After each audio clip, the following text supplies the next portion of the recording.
We are live. You good? We're live. It's streaming. Okay. Good evening, everyone. We are so excited to be here. I am Margarita Estrada, COO from Voice Consulting and Business Solutions, and I am with our founder, Darlene Blanco. Darlene, take it away. Hey, Margarita. Hello, everyone. I'm excited to be here tonight. We are having some fun, having some good dialogue and conversation.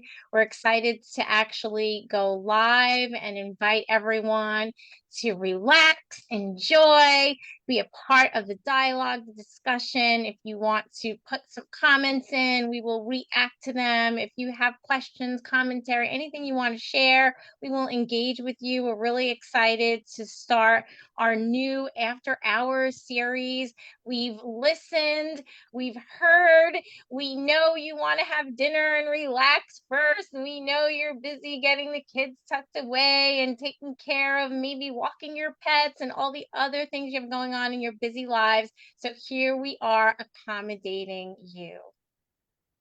Well, tonight's topic is about leading winning teams. And this is an article, Darlene, that you posted today on LinkedIn that I wanted to touch base on because, of course, I'm a team builder. So this article speaks close to my heart. And there are several points that I wanted to touch on. One of them is with regard to recruitment, where it says that leaders must hire the right talent to get the job done. And in hiring the correct talent, then is basically a guarantee that the team will be a success. However, I wanted to talk about personality.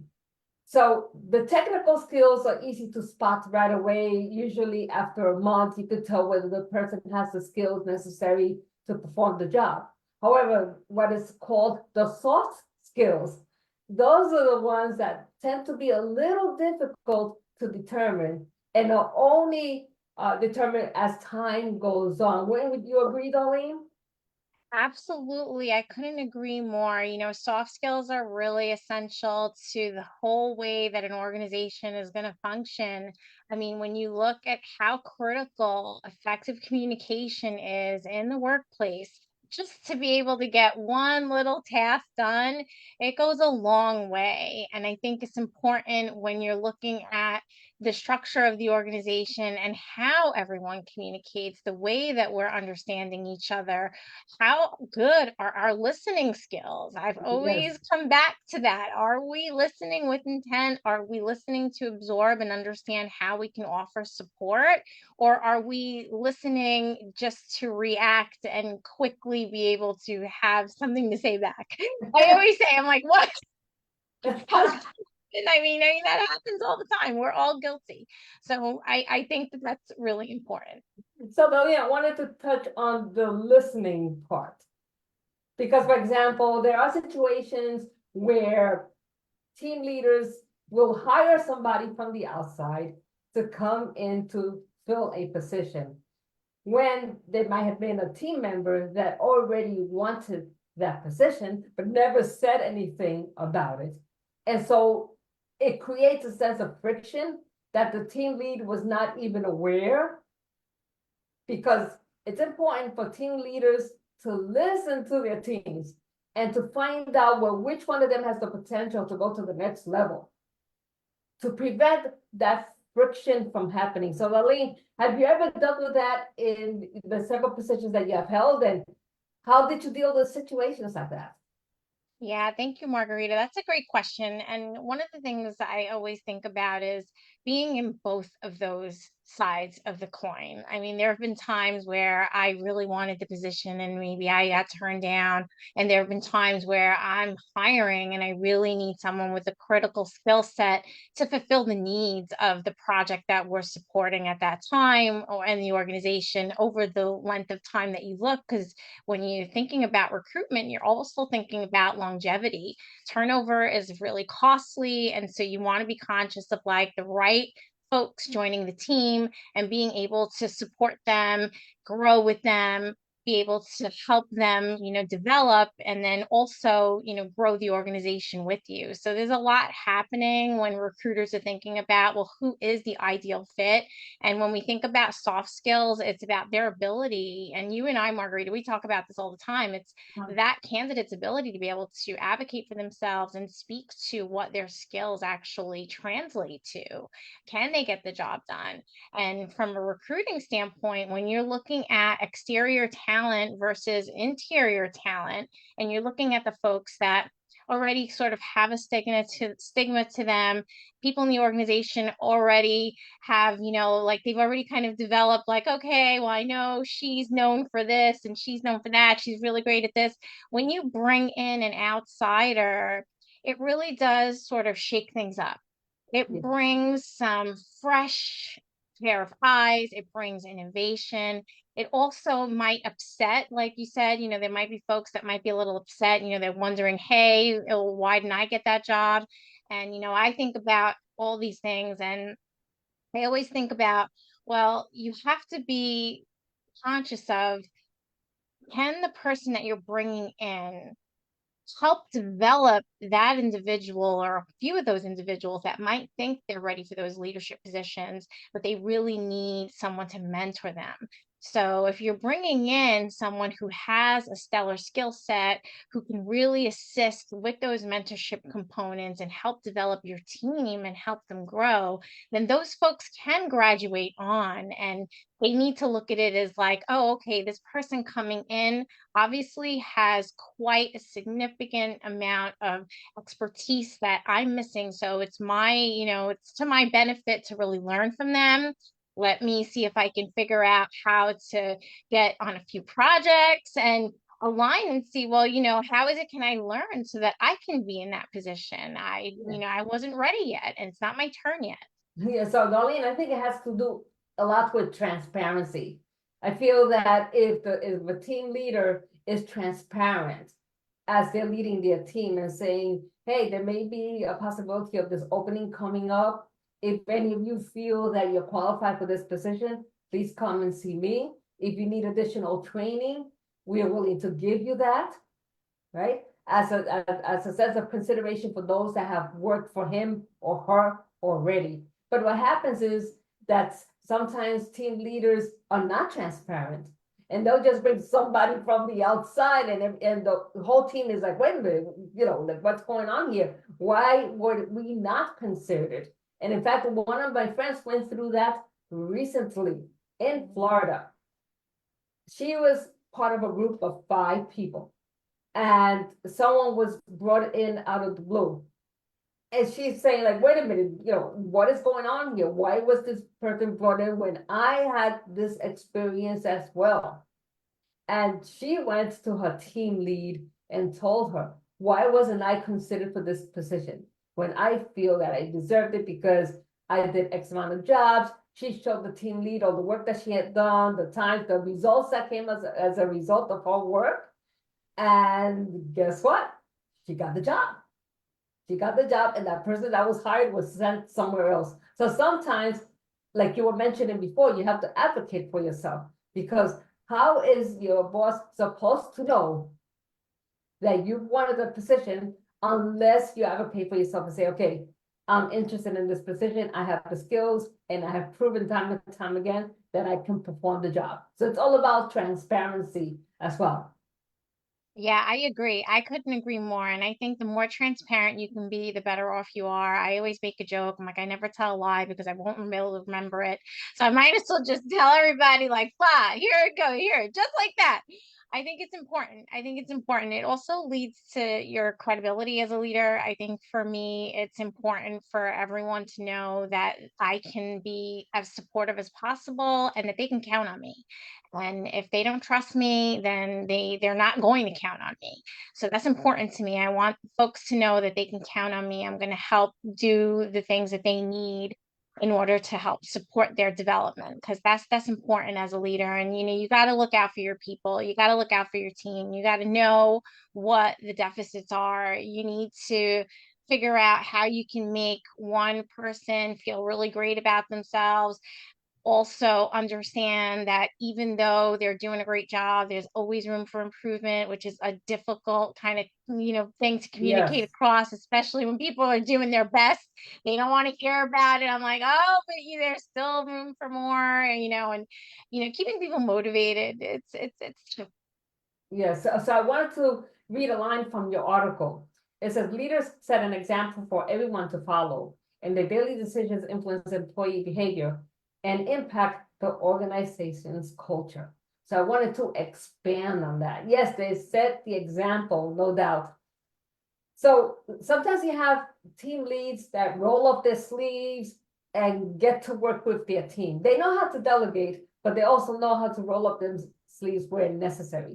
Whereas sometimes you have team leads that delegate everything and are not willing to do their part to help their team. And as a result, there's a sense of isolation between team lead and members of the team. So I'd like you to expand on that as to, how can a person that is at a higher level than that team lead help that leader? So how can the person at a higher level than the team lead help the leader? Help that leader, yes. This is good, And huh? what the one thing that always works for me, it's interesting because I stumbled into leadership really young.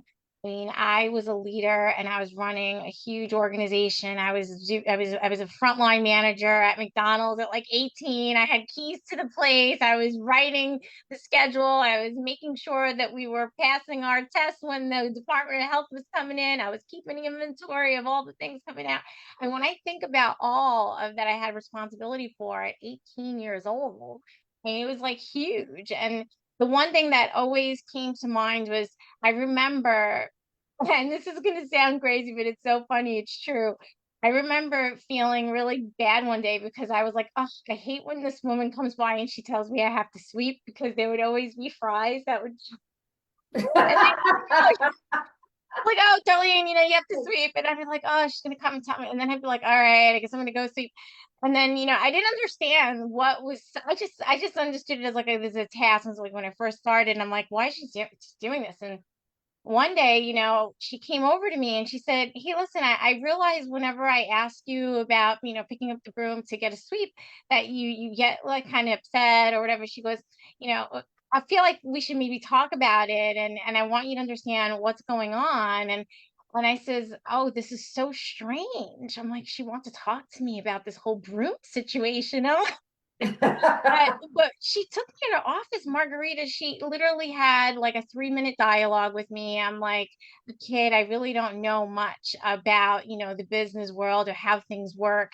And she explained to me how, like, oh, the Department of Health comes in, here are the things that we're responsible for. And she started kind of educating me on, oh, there's laws. Yeah, she There's, became a mentor. okay, She became a mentor. Exactly. exactly. And when Yeah. they take when they take that leadership role and they start educating you instead of, saying, oh, you're not keeping your floor clear enough, or, because now I understood in a whole different way. For me as a young manager, like a young rising star soon, I knew that, like, wow, I'm responsible in case like someone walks in, we have to make sure that we have a really good report. We're keeping a clean restaurant. Wow, the sanitary conditions, people get sick. There's all these other things that are happening. It wasn't about being told to go, sweep them up, That's right. and That's that was powerful at a very young age. So I think that meant a lot for me as a leader now. I always want to make sure my team members know why I'm looking at things, why it's important to me. And right. I always say, like, oh, let's talk about it. I want you to understand why these things are important to me. Yeah, those high school jobs teach a lot. They do, because they are the foundation of what happens to you later, right? So if you work at McDonald's, if you're a young kid listening out there and you're working at McDonald's, or you're working in retail in a store, or you're working at Walmart, all of those jobs are teaching you to be leaders and to be builders and to grow to be CEOs one day. You never know where you're going to go, right? So don't be afraid to just go for it and go for those jobs little by little as you go. You may end up being the manager of a store. You may end up being a regional manager. You can grow so much within that whole experience. So there's another point in your article that I wanted to discuss, right? It says, which this really, I said, wow. It says, high performance teams are assembled with great care, considering how to maximize each person's strengths and how their weaknesses can be covered by someone else on the team. So what I found interesting about this is the fact that just because one person in the team is weak in a certain area does not mean it doesn't mean that they're not qualified for that job, right? And this is why you have a team where one is weak, the other one is strong, and together 180 to 360, they make the team. Love that. I love that. I love that. And I think about this all the time. And for me, it's all about talent on the bench. Talent on the bench. When I was really young, I always played on sports teams, loved basketball, ran track, always been an athlete. So when I think about the talent on the bench, I'm thinking, who do I have on my team? What do they know? What are they great at? What do they need a little help with? And how can we all help each other grow? Where are some of the co-mentoring relationships that can happen? Because as you know, as being part of the mentor process, you go Yeah. into it thinking you're teaching someone something, and it's that you learned a whole lot you thought you were going into that experience. So I always think about how we can build stronger teams by making sure that those gaps can sort of organically fill. And then, like you said before, is the personality there? Is the charisma? Is the chemistry there? Do we have a culture where the employees feel comfortable enough to say, "Oh, hey, Margarita, I know you're really great at social media. Can you teach me a couple things or two when you have some downtime? I'd really love to learn how you put that post up." And when you have that synergy happening and it's organic, it's really powerful because now before you know it, you'll go back to those development plans a year later, and what some of those weaknesses will now somewhere have been lifted, and they won't be as outliers as they originally were for those people. Absolutely, absolutely. And now we get to this one I love what you wrote. Leaders must ensure that team members are aligned in their vision, have clarity about their goals, and understand how success will be measured. I like to add to that that team members must see themselves in that vision. And I like to cite two stories from the Bible. The first story is the story of Abraham. When God told Abraham that he was going to be the father of generations, Abraham could not understand because his wife Sarah, of course, was almost, I don't know, 80, 90 years old. She was older.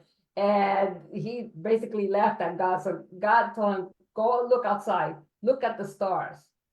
Your generations will be as big as the stars you see in the sky. So he gave him a vision of what he was going to achieve generation to generation. The other one, of course, which everybody loves, is the story of Joseph. So Joseph, when he was younger, had a vision that he was going to be king. And so his brothers got jealous, threw him in a ditch, and they forgot about him. His father thought that he was dead. So years later, fast forward, Joseph becomes the right hand of Pharaoh, and as a result, saves his family. The family shows up to Egypt, and of course, there's huge starvation, and he saves his family. And of course, the story goes deeper into how he made his brothers suffer a little before he revealed who he really was, right? But the whole point is that sometimes you are given the vision, right? But you have to make your team see the vision as well. They have to see themselves. In the case of Joseph, his brothers got jealous of him as opposed to realizing that his vision would help the whole family. Mm. Right? So sometimes, when the vision is given to you and your team lead, you have to make your team see the vision that you have and to understand that they are a part of that vision. Absolutely. They have to be a part of it because if it's one thing I've learned throughout the years is you need to have people supporting your vision because if they're not supporting your vision, then it's really not going to be as big as you'd like it to be. And if you believe in something and you're passionate around something, you want people to be screaming it through the rooftops. And you want more than one or two people. You want lots of people to be screaming it through the rooftops. So that really means that you have to bring yourself to a really vulnerable place. You have to share your trade secrets. You have to let people in on the powerful journey, and you have to, bring everybody along with you. And, you said something, Margarita, that I want to touch on because I think vulnerability is really important. And I think as the leadership realm is changing and as information is becoming more accessible and as trust having, more trust building between those relationships has to be built, I think a lot more emphasis on how, delicately we manage those relationships is important. And I think, we're going to need just as much education in how to use communication in the right way, how we treat each other, because you don't want to have, and I've had this happen on a couple teams where, people might feel a certain way if, their project didn't get picked and someone else's did. And, it does become a jealousy thing. It's a competitive environment.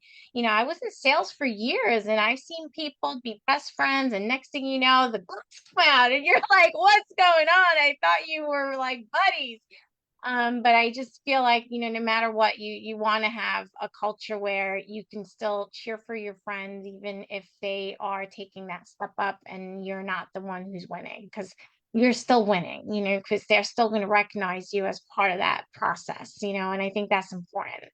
And as leaders realize more and more that they're developing teams, like the science says it, these young people, they have all the neurons. Yeah, Yeah. over. We are like, so we need to just, like be really resilient in terms of how we are thinking about pouring into them, listening, respecting, and humbling ourselves. Because if we can do that, then you've reached a real high level of leadership because you don't have to worry about competitiveness and having to feel smarter or you just people just know that you are someone that's accountable and credible. Yeah, the authenticity is a big factor.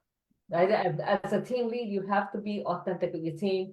You have to create an atmosphere where they feel open and comfortable to say what's going on, to speak about their concerns. Because if and there was a part in this article that you wrote that was very interesting, where you say that sometimes conflict is good because it leads to solutions. And that is so true because all these things rise up to the surface as a result of conflict. But if you're able to get through those conflicts and you can say, hey, there may be an idea here that maybe we can implement that may take this project to a higher level. So conflict is not always bad. Conflict can actually be good so long as there is respect. And that's the key. Because sometimes when people get into conflict, they become disrespectful, they name call, they try to bring the other person down, and that's not going to solve anything. But if you say something like, okay, I feel that this can solve the issue, and this I feel will be the result of it, as opposed to, I don't think that you may have a good idea at all. I think your idea is horrible, and no, state your idea and see and show why your idea is a good idea, and then welcome other ideas, as opposed to insulting the other person and saying, oh, that's not a good idea. Why not? I've been in teams where that has happened. Oh, that's not a good idea. And then they have an attitude, and before you know it, nothing gets resolved.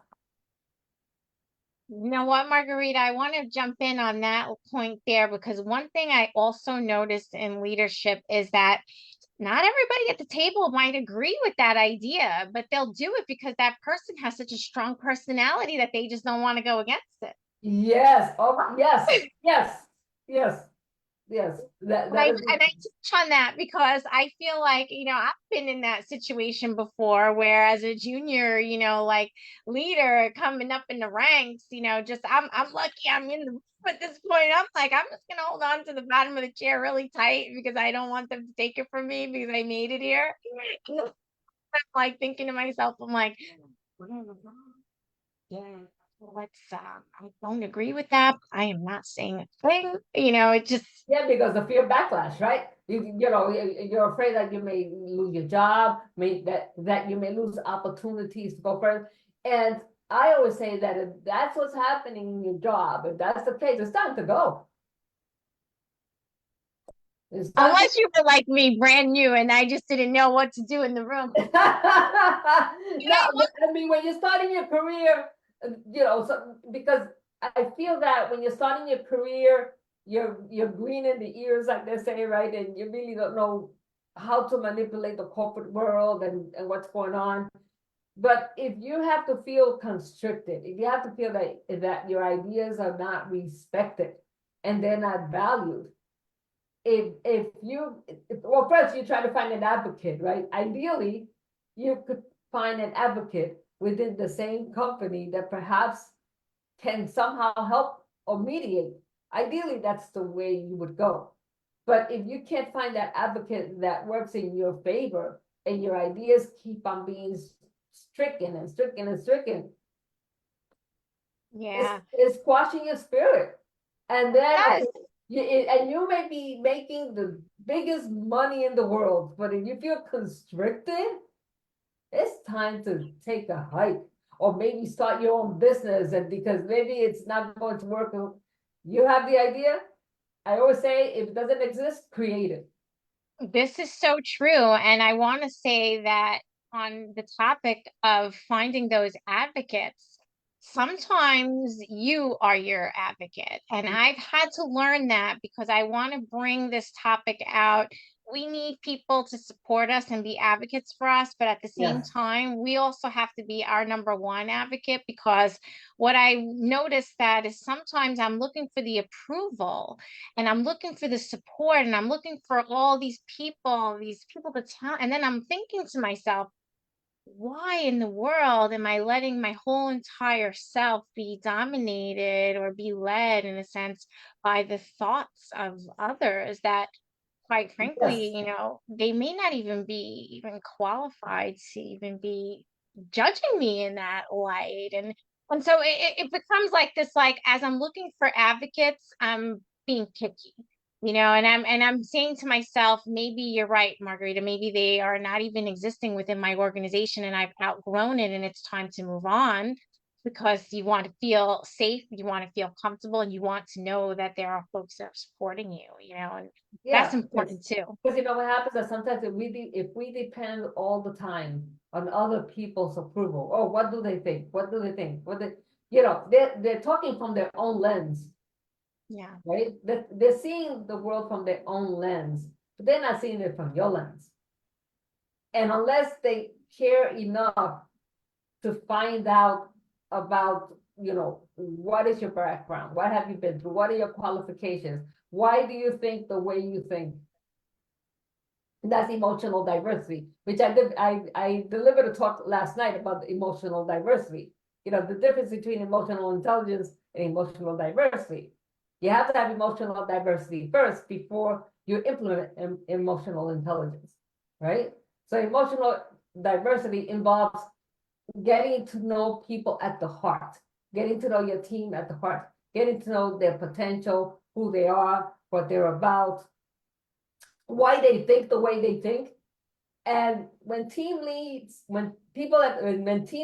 care about emotional diversity of their team, it goes further as opposed to a team lead who just cares about, okay, let's get the work done.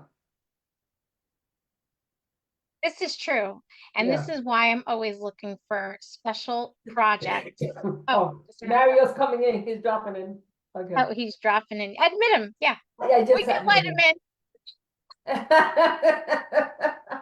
Maybe. Who's that guy? Did he come in already? He said. All right. He's gonna get all the questions. Oh, okay. So is he on already? Is he on? Is Mario on? I'm here. Greetings. Oh, hi, hi. So Mario, we were talking about the importance of emotional diversity, which is a topic that I spoke about yesterday, where, you know, the emotional diversity, if you're a team lead, you get to know and understand who your team is, what Mhm. they're about, uh, what is their contribution, why they feel the way they feel based on culture. So there's a lot to do when you're leading a team, and emotional diversity comes first and is at the foundation of emotional intelligence. And we were talking about the importance of team leads being transparent with their team members. Because sometimes what happens is that if they're not transparent, and let's say they bring somebody from the outside in, and suddenly, you know, they work as opposed to, let's say, promoting from within, they tend to bring somebody else. And sometimes there's a bit of conflict as a result of that. So Mario, would you like to touch a little bit on that now that you're here with us? Wow. Let me step back and say it is amazing to spend time with you and just join in and get thrown right into the mix. Oh my goodness. There was a lot to unpack there. When you're a team lead leading diverse teams, high productive teams, there's a lot to consider. And considering what each individual can contribute and what makes them and allows them to be successful in that construct, right? You have to consider who they are as people, as individuals, as contributors. And you have to create an environment where they can all be successful. And it is truly challenging. And that involves just knowing what each individual can bring to the table, what inspires them, what motivates them, what encourages them. And I think it is critical that we set a culture. Culture allows people to then know that what I bring to the table in my authentic self is the values of that team, collaboration, part engagement, things like that make people feel successful in that environment. So I think as a team leader, you have to create that type of environment where people can be successful, feel that they can be. Yeah, people spend 8 hours a day or more at work, so they can bring their authentic selves and all of their hopes, aspirations, and dreams to that role. And that is, as a team leader, you have to be able to provide that type of environment if you want your team to be successful. So you have to have what you identified, that ability to be emotionally diverse, and bring diversity to that in order to allow people to be successful. So wow, that's a lot. There's a lot to still unpack in that, and that is just scratching the surface. That is So challenging. Oh my Mario, goodness. but what about how about your thoughts on like when you hire externally versus and internally, and how you help your people understand why you make those choices? Because that indeed is a balance, right? Because often when you go externally, you're trying to bring in something that your organization doesn't currently have. Because what you've already done over that time is based on the culture where your organization is at that time. But it's often good to bring someone who has been with another organization that may have something that can contribute to make that team better, that specific team better, whether it's a certain type of, maybe a client focus, whether it is a customer focus or something. Well, what you want to be careful of is that person doesn't bring other baggage from that other team that can then disrupt what you already built in that culture. Because I'm not saying what your existing culture has is not all. There's something that may be additive that you can add, but you don't want it to tarnish the existing culture. So what fresh ideas can they bring that will allow what fresh ideas can they bring that will allow that team to be successful? But that person has to be able to bring it in such a way, knowing that they're coming into a new culture that doesn't disrupt the existing culture and becomes additive. So you have to be careful when bringing in someone new into your organization that they can fit in within the existing culture, but be a complement make sure that everybody else still gets better within the culture. So it's a tricky thing because often I'd like to look within my organization to find people who are strong, who are capable, who can bring that additional element. But sometimes you may have to go outside in order to find that element that you're looking for, and in order to spark that level of achievement in your existing team.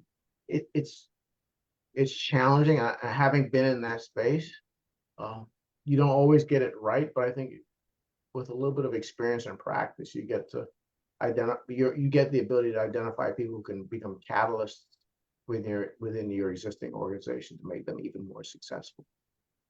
Wow, these are some really good questions, guys.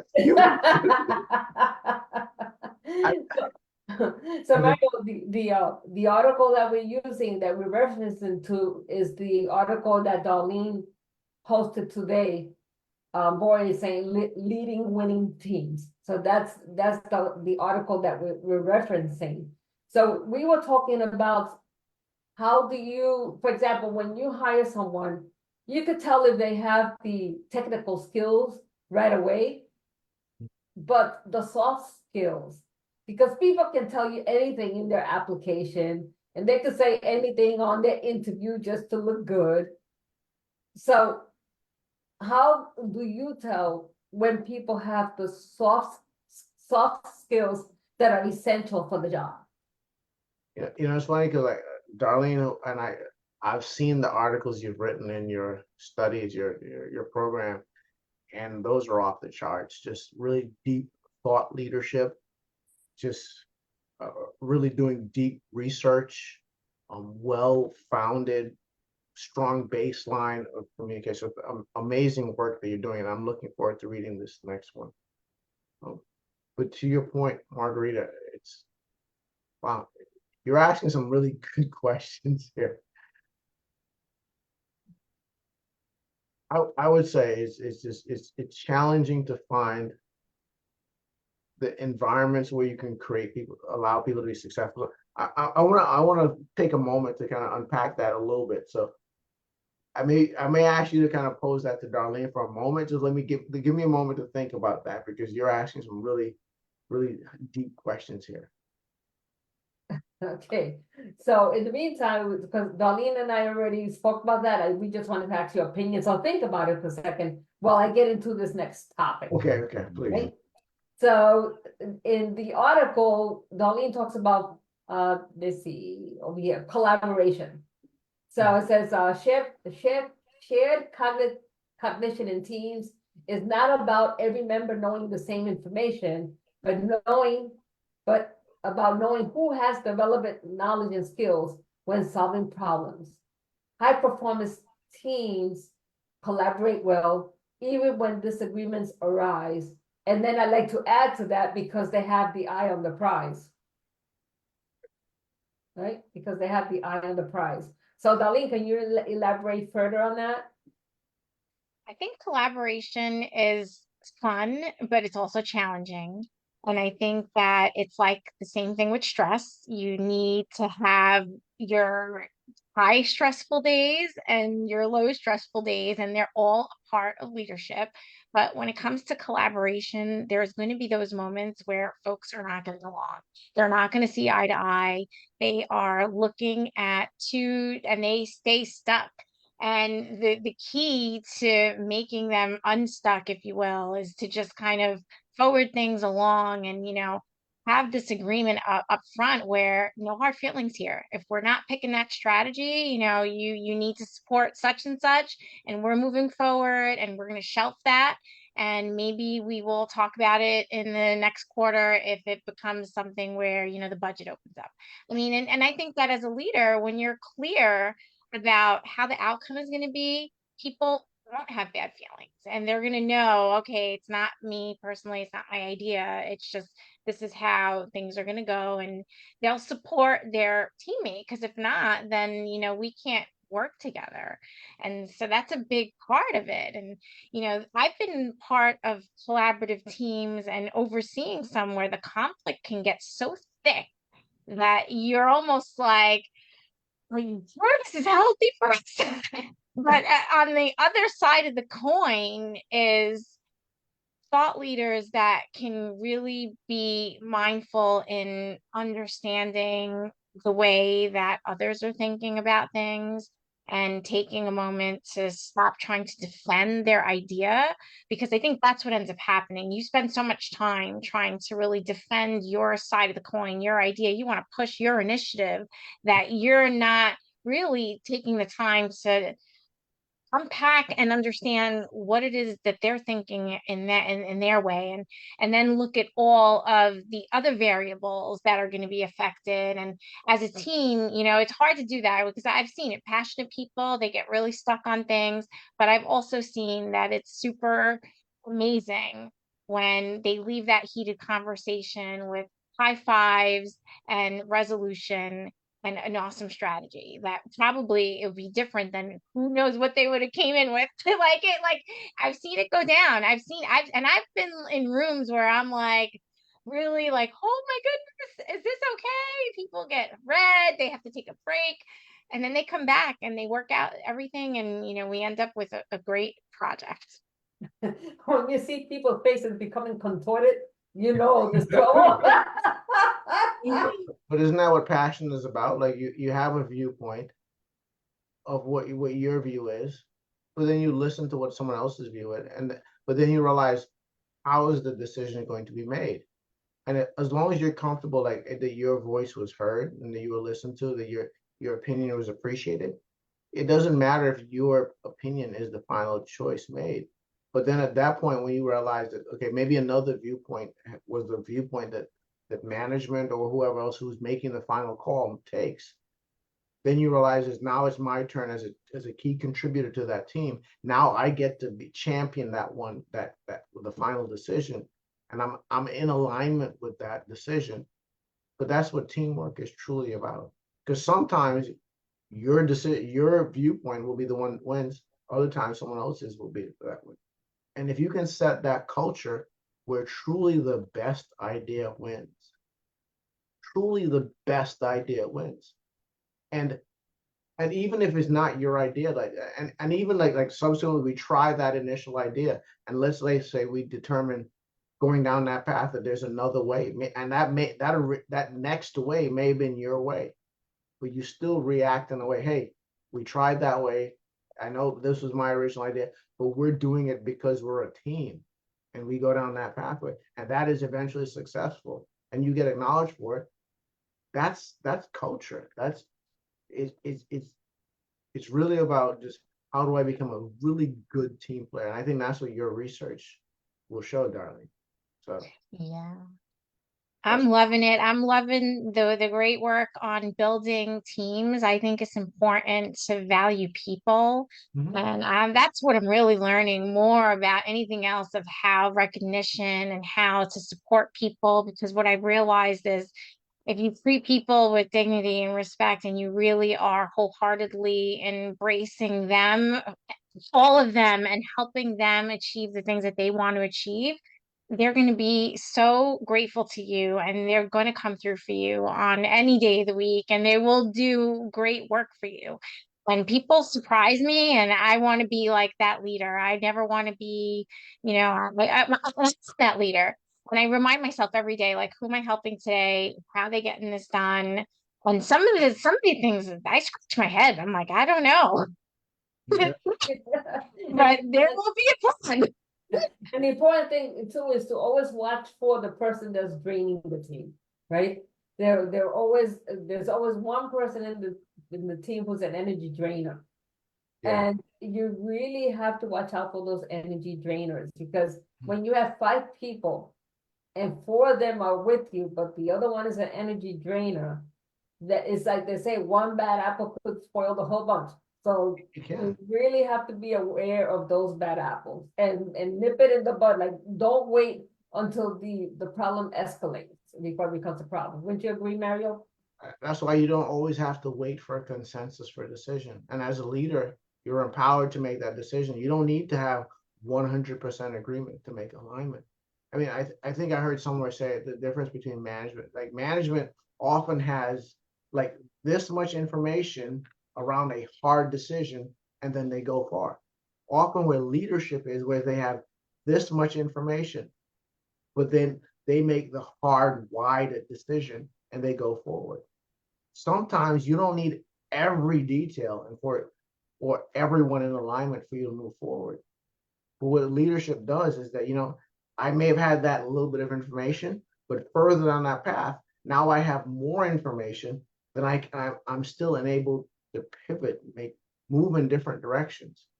So, but it's really about your leadership, your ability to lead that allows people to still follow you. Of course, you've made sound decisions, but having the support of the people around you is what's critical. And I think that's a little bit more of a personality issue. Your ability to champion that the fairness, the and help people move with conviction. It's challenging. It's really challenging because true leaders, they don't need all of the facts. They just need to have enough of the facts that they can move the team forward, and the team will follow them with conviction. I couldn't agree more. And the one thing I want to, kind of close us with a challenge, because I do have a part 2 to that article that will be coming out in a couple weeks or another week. The part 2 of that article, but you mentioned challenge, Mario, and as I'm thinking about my leadership and being very vulnerable, the thing that I feel most challenged with, that I would always look for the most advice on, is I really want to support everyone. I want people to grow. I want to see them thrive. What happens when you've reached your leadership capacity in terms of being able to help someone? And how do you know when, do you give up? Do you say, okay, I think, I have to probably maybe recommend that you don't work here, or like that you should, these are tough conversations. And I see this frequently coming up in some of the coaching dialogues that I'm having. And I never ever give, opinion or advice in that sense, because it's all about them finding themselves.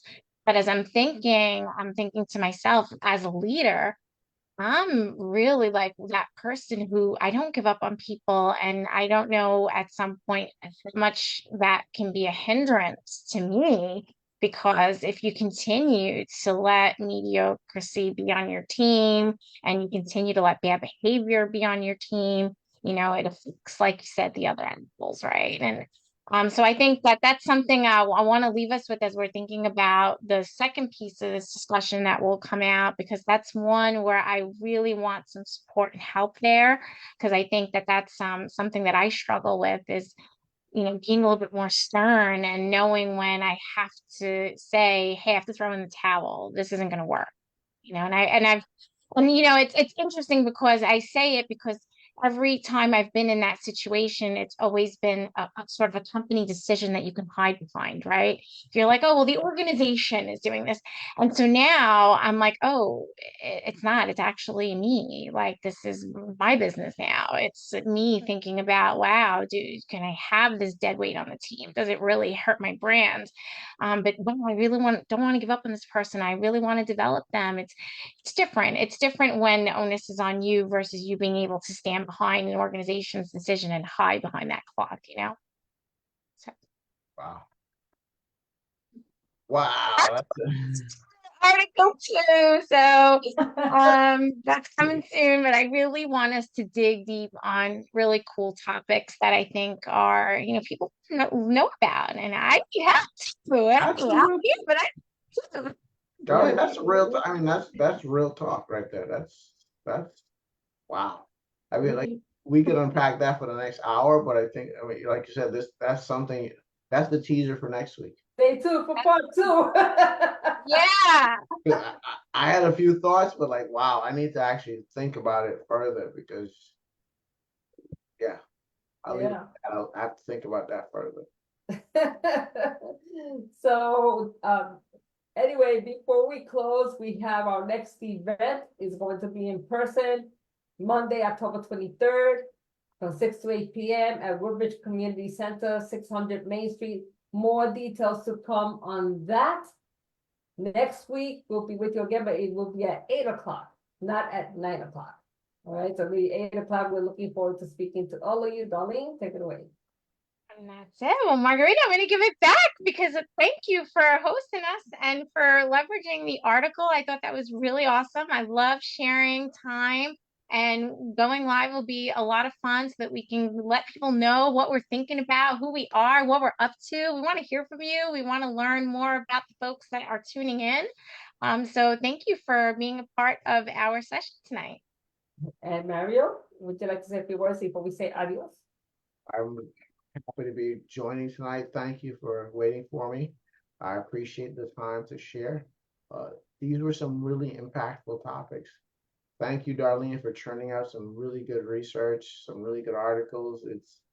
It's insightful, informative, and encouraging. So I appreciate all that both of you do in order to make myself and so many people around you better, and a lot better. Appreciate you. Hand it back to you, Margarita. Okay, so, well, Darlene has the power here to stop the meeting, so. Well, I'm the power to press the You're the end. power person, not Here me. Bye, y'all. See you next week. Yeah.